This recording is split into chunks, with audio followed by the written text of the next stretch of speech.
Hey everyone, welcome back to Corporate Decoder, the place where we decode the hidden stories in corporate filings, and today get ready for some merger magic or maybe just a straight up buyout.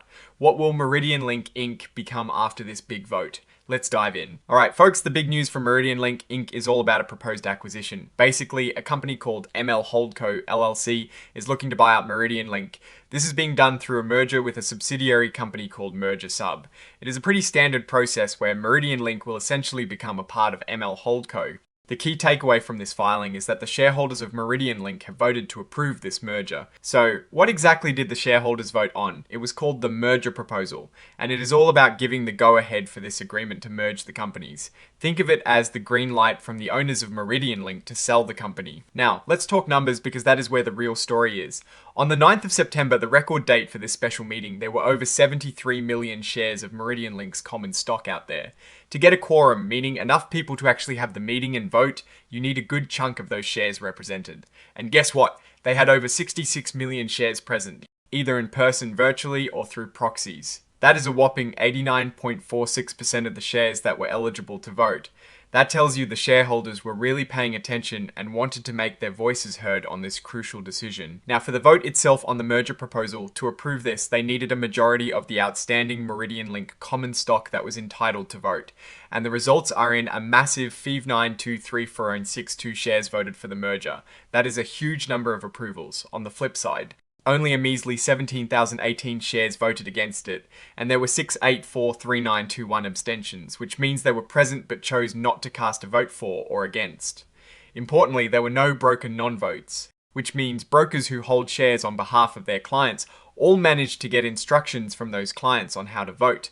The overwhelming support clearly shows that the shareholders are on board with this deal. What this means is that this vote is a huge step towards getting this deal done. It satisfies one of the main conditions required for the merger to actually close or be finalized, and MeridianLink is expecting this whole thing to be wrapped up by around the 24th of October.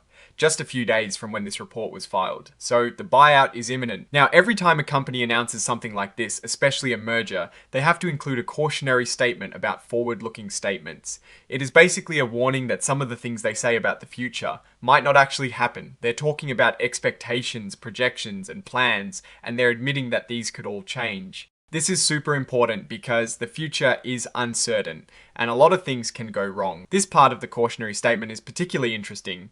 It highlights the possibility of lawsuits popping up related to this merger. This could involve the acquiring company's MeridianLink itself, or even their directors and top executives. Lawsuits can be expensive, time-consuming, and can throw a wrench into even the best laid plans. So it is a risk the company and its shareholders need to be aware of. They also mention the risk of disruptions to MeridianLink's business and the challenge of keeping key employees on board during this transition. All very real concerns when a company is being acquired. So, what is the bottom line here? MeridianLink's shareholders have overwhelmingly approved the acquisition by ML Holdco. This deal is moving full steam ahead and is expected to close any day now. From a shareholder perspective, this means they are cashing out at whatever price was agreed upon in the merger agreement. For MeridianLink as a company, it means it will cease to be an independent entity and will become part of a larger organization. The very high percentage of shares represented at the meeting and the massive vote in favor signal strong shareholder confidence in the deal, or at least a strong desire to move on. While the company has laid out a lot of potential risks, the immediate future for MeridianLink is one of integration into ML Holdco, with the closing date rapidly approaching. Alright, that is our breakdown of MeridianLink's latest filing. What is your take on this acquisition and what it means for the future of MeridianLink's products or services? Drop your thoughts in the comments below. If this analysis was valuable, hitting that like button really helps us out, and subscribe for more corporate deep dives. Don't forget to check out our Discord in the description. It is a great place to connect and discuss these filings further with fellow viewers. Thanks for watching, and we'll see you next time.